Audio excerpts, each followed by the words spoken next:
How much does the UN cost? It costs about $3 billion to run the United Nations, and that's roughly 1/10 of the cost of the global market for potato chips. When you divide that amongst the 8 billion people of the world, you have a cost of a little bit less than 40 cents per person per year that the UN operates. And if you add up all of those expenses, regular budget and peacekeeping together, the annual cost on average for every person on the world is about $1.25 per person. So it's about as much as, say, a bag of chips, although chips are actually slightly more expensive than that and slightly worse for you. Where does the United Nations get its money? The United Nations gets its money basically from all of the countries. There's 193 countries in the United Nations. Some of them will pay a little bit more, some of them pay a little bit less. Who sets the amount each country pays? The member states agree on what the percentage each country pays should be, based on a complex formula that includes the size of each country's economy and the size and the responsibilities of the country. You range from a high of 22% for the United States, which pays the most, to a low of 0.001% for the smallest countries.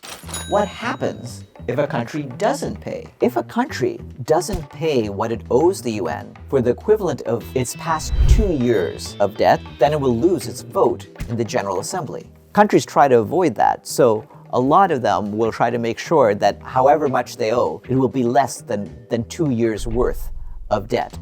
So, what is the money for? The Secretariat is the main body of the United Nations. It includes the staff who work on things ranging from diplomacy to human rights, to the rule of law worldwide, to all the humanitarian and peacekeeping work that we do.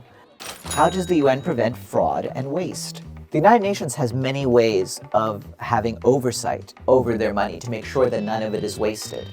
And we do have internal and external auditors. There's groups inside the UN, like the Office of Internal Oversight Services, that investigates any allegations of fraud or corruption. But also, the main way of oversight ultimately is through the member states of the United Nations. They approve the budget and make sure that the expenses that the UN pays match up with our goals. What's the cost of humanitarian operations?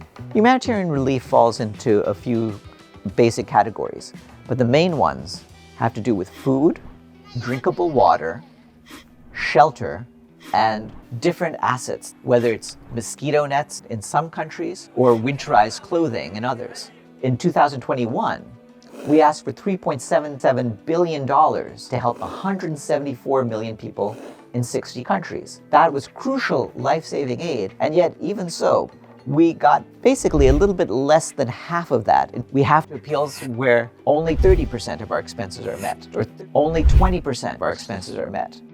It really depends. Some of the crises that get the most attention worldwide, we get all of the money we're asking for. But others, in countries that are less in the news daily, get much, much less. We don't see humanitarian aid as simply an expenditure. It's an investment in people, and ultimately, it's much less than the cost of giving up on people. How does this all fit in with UNICEF, the World Health Organization, and other entities? The United Nations also comprises a vast range of agencies, funds, and programs.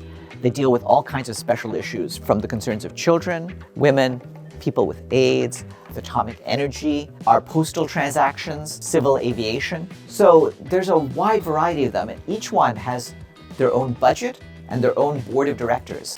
How does the cost of peace compare to the price of war? Certainly, there's trillions of dollars that are spent on the war machines of the world. UN peacekeepers, as many of them as there are, add up to 0.3% of the world's military expenditures. The other 99.7% comes from different member states.